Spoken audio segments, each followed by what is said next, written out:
Hi, I'm Elisa, and today I am balancing my books for the month of March. I guess you could kind of say the month of April, because that's the month I'm in, but we're talking about the books I bought and read in March.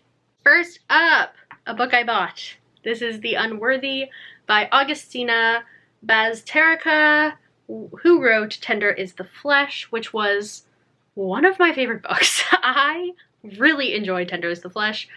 I understand that it is not everybody's cup of tea. It is weird. It is gross. It is a lot. And I'm hoping that this brings the same thing. I really don't know what this is about. From her cell in a mysterious convent, cloistered away from the climate catastrophe that has plunged the world into chaos, a woman writes the story of her life in whatever she can find. Discarded ink, dirt, and even her own blood.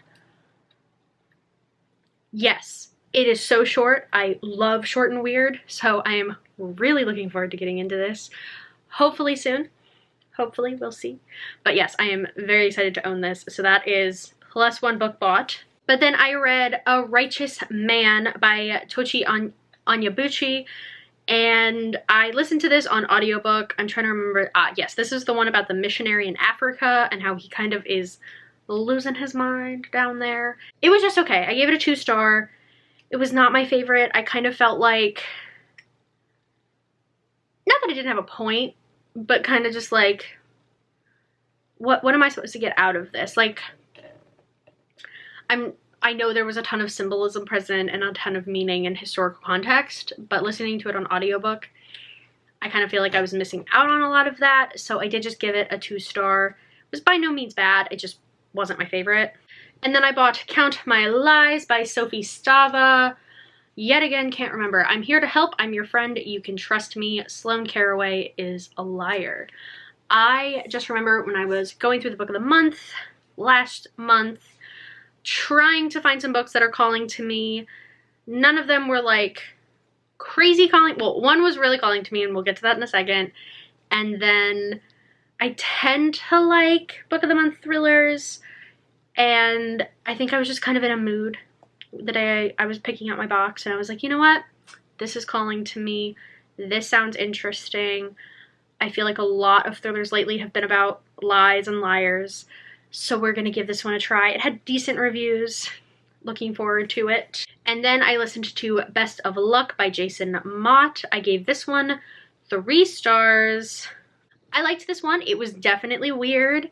It is about a guy talking to his friend, and his friend has had a ton of just great luck and things have just worked out for him, whereas our storyteller has had a string of really horrific things happen to him, and they're just having an interesting little conversation. It gets a little bit off the rails. It was fun. It wasn't amazing, which was the 3-star. I do love these short horror books from Audible.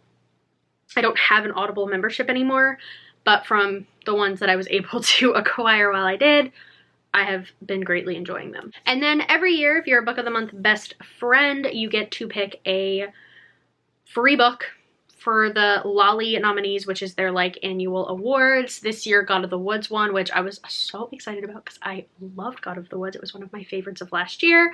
So obviously I didn't pick that one to get a copy of, but I did pick The Lion Women of Tehran by Marjane Kamali. This had some of the best reviews in the Facebook group that I'm a part of that talks about the Book of the Months, and besides the fact that I already owned quite a few of the other nominees, so it kind of left this, and I want to say like a romance maybe, and I am not a big physical romance person. So this is historical fiction, I'm pretty sure, from the nationally best-selling author of The Stationery Shop, a heartfelt epic new novel of friendship, betrayal, and redemption set against 3 transformative decades in Tehran, Iran. They say it's beautiful. We know I'm not the best at historical fiction. We will see. And then I listened to In Bloom by Paul Tremblay, which was about some algae on a pond and how it may or may not be a monster. It was weird, which I normally like weird. This was just kind of, I don't want to say boring, but kind of boring. And I'm also not into monster horror, is what I've realized, is a lot of the time when it comes down to like a monster doing things, I'm not normally into it. I tend to prefer supernatural stuff or serial killer or murdery kind of stuff more than like creek monster. So this just didn't really work for me, so I did give it a 2-star. And then the most exciting aardvark of the month. This is The Buffalo Hunter Hunter by Stephen Graham Jones. I am a huge Stephen Graham Jones fan. I did not read his release last year. It is still on my TBR and I'm hoping to get to it shortly.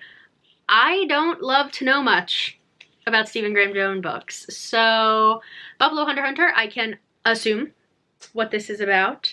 I can assume, based on his other books, that this is probably about an entity or a creature or something of the like, hunting down the ancestors of people who hunted buffalo. I'm going to assume that. I would love that to be the case. I don't know. I don't know and I don't want to know. Like the Teenage Slasher one last year, like I heard mixed reviews on, but I never wanted a summary because I'm like, that's enough info. That's enough info. And that's kind of how I feel about this one. I have tried to start it. I don't think I'm in the correct headspace at the moment, so we'll see. I might have to come back, but I am very excited. And then I listened to Stag by Karen Russell, and this is about, oh yes, this is about the divorce party. So this is basically about a guy who is a +1 to a divorce party, and it is set up very, very similarly to a wedding. They just do everything in reverse. There's a tortoise involved, and he's just having an experience at this divorce party. I actually thought it was pretty fun. The ending didn't do much for me though, so I did give it a 3 in the end. I just wasn't super satisfied, but I liked the writing a lot, so I might have to check more Karen Russell out because it just worked really well for me. And then I listened to The Backbone of the World by Stephen Graham Jones, and this was about prairie dogs. So this is about a woman whose husband is in prison for mowing down some children, getting off the bus. Not great. And the prairie dog infestation that has started to occur on her land, and a woman who comes to stay on the land, and her belief that maybe this is a prairie dog in human form. It is so interesting, so weird, so Stephen Graham Jones. I did give it a 3-star. The ending, not quite what I wanted it to be, but as normal with Stephen Graham Jones writing, it was just like, okay, we're on this path. Why are we over here? It was so interesting. I almost want to give it a 4 thinking back to it. I'll keep it with a 3 because that was the gut instinct, but it was good. And then my last book of the month that I bought and then read was Wild Dark Shore by Charlotte McConaghy. I gave this a 5-star. I've given all of her books a 5-star. This is probably my least favorite of her 3, but it was still beautiful. As normal with Charlotte McConaghy, we're in a near future timeline, and we are dealing with the climate catastrophe that is Earth. She has set us on an island very south, very by itself. We are with a family, and they have a woman wash up on their shores, and just the connections and the story and there's definitely something you're not telling us. That's like a running theme in her books, that there's a mystery of some sort because something is not as it seems, or somebody knows something that not everybody knows. And it was really, really good.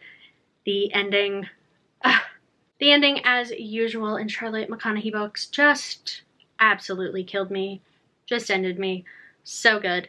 Just the like coziest sad books ever, but they're just beautiful, and the way she writes about the environment and the way she sets up these situations that like feel like something that is probably going to happen in 10 years is crazy. And I just loved it. This was one of my most highly anticipated books of the year, and it did not disappoint. And then from Aardvark, I got the Literally Dead book club pick of the month. This is You Are Fatally Invited by Andy Pliego. I did read this, but I didn't finish it until the 1st of this month, so it doesn't count as a finished. but I have read it and I can tell you what it's about. It is about a group of writers that are invited on a mysterious writing retreat from an anonymous writer who is like a legend in the mystery thriller genre.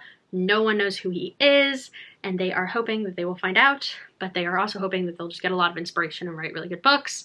When in reality, this might just be a way for this author to get his revenge on these other authors for doing bad things, because all of them have done bad things. And we are also with the event coordinator of the event, and you know, maybe she's got some secrets too.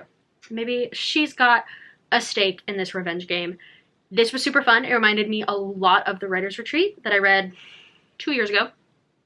I will talk about what I thought about it next month. And then the last book I actually finished in the month of March was This Savage Song by Victoria Schwab. This has obviously been out forever and is YA. I had read a bunch of titles off to my fiance, and this is the one he picked. This actually worked more for me than I thought it was going to. I gave it a 3, but I kind of had written this off as something I wasn't going to like very much because I don't love YA anymore. However, this worked surprisingly well for me. It is about a world similar to ours, but a little different, where every single time an act of violence or crime is committed, something manifests out of that, whether that be a vampire or a zombie-like creature or something even more powerful. And the ways that we have handled that and the people involved in that, and I really liked it. It was really well done YA. I do love Victoria Schwab's writing. This is no exception to that. So surprisingly, this was a 3, considering going into this, I did not think I was going to like it. So excited about that. So that means that I purchased 6 books, but I read 1, 2, 3, 4, 5, 6, 7 books. So I don't have to unhaul. I don't have anything that I must read next month. I do have some books that I am decluttering, but I'm gonna make a separate video about those. But thank you so much for watching. Comment down below how your reading's been going this year. I am definitely in a reading slump, which is not good because I'm also in the middle of a readathon vlog coming soon. So fingers crossed I get out of that, because it's been taking me forever to finish books. Really and truly. But thank you so much for watching. Comment, like, subscribe, all the normal stuff, and I will see you guys again really soon. Bye.